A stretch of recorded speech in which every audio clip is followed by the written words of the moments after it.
क्या होता अगर पृथ्वी के पास एक नहीं बल्कि दो चांद होते? ये सवाल वैज्ञानिकों के दिमाग में काफी वक्त से है और वैज्ञानिकों की इस पर अलग अलग राय भी है।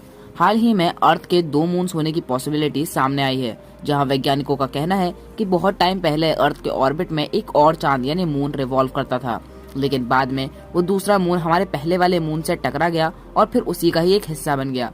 2006 से वैज्ञानिक और भी कई सेकेंडरी मून्स को ट्रैक कर रहे हैं जो कि अर्थ और मून के बीच के ऑर्बिट में रिवॉल्व करते हैं।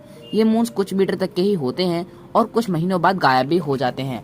इस पूरे प्रोसेस को नासाज अनएक्सप्लेन्ड फाइल्स के सीजन 4 के एपिसोड 6 में बड़े अच्छे से एक्सप्लेन किया गया है। खैर, ये हो गई टेम्पररी मून की बात, लेकिन क्या होता अगर अर्थ के पास एक और परमानेंट मून होता, और अगर हाँ तो पृथ्वी पर इस बात का क्या असर पड़ता, ये हम आज की इस वीडियो में जानेंगे। तो हेलो दोस्तों, मैं हूं अल्फैज और आप देख रहे हैं स्कॉलर फैक्ट। एक एस्ट्रोनॉमर और फिजिसिस्ट नील एफ कॉमेंस का कहना है कि पृथ्वी और चंद्रमा के घूमने का सिस्टम पूरे सौर मंडल में सबसे यूनिक है। हमारे सौर मंडल में जनरली प्लैनेट्स के मून प्लैनेट्स के 0.0003% के साइज के होते हैं, वही हमारा मून अर्थ का सिर्फ 0.01% है। ये कंपैरिजन वैसे आपको नॉर्मल लग रहा होगा, लेकिन स्पेस के लेवल पर इनमें बहुत ज्यादा अंतर है।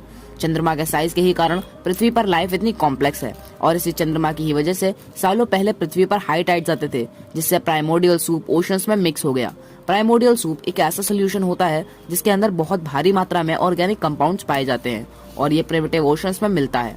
वैज्ञानिकों का कहना है कि इसी प्राइमोर्डियल सूप से पृथ्वी पर लाइफ शुरू हुई थी, मतलब इनडायरेक्टली पृथ्वी पर जीवन हमारे चंद्रमा की वजह से ही आया था और इसी की वजह से दिन 24 घंटे का होता है और हम सारे सीजन को भी एंजॉय कर पाते हैं।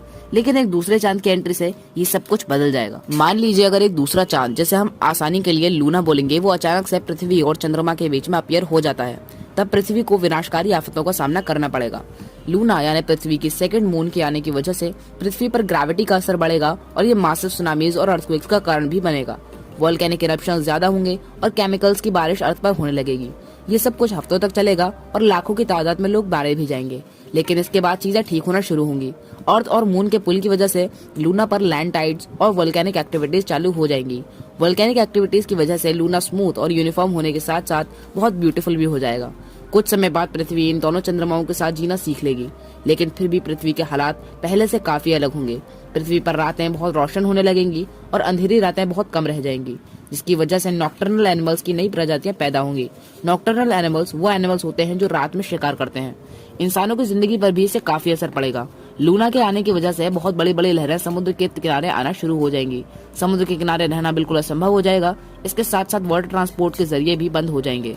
वक्त को मेजर करना और भी मुश्किल हो जाएगा और हमें एक नया टाइम सिस्टम बनाना पड़ जाएगा। अंत में मून और लूना एक दिन टकरा जाएंगे और चंद्रमा वैसा ही हो जाएगा जैसा आज है।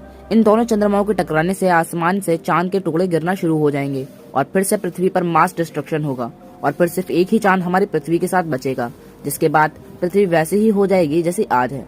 तो that's it for today guys. अगर वीडियो अच्छी लगी हो तो वीडियो को लाइक करना और चैनल को भी सब्सक्राइब कर देना। मैं मिलता हूँ आपको एक और नई वीडियो में, तब तक के लिए गुड बाय।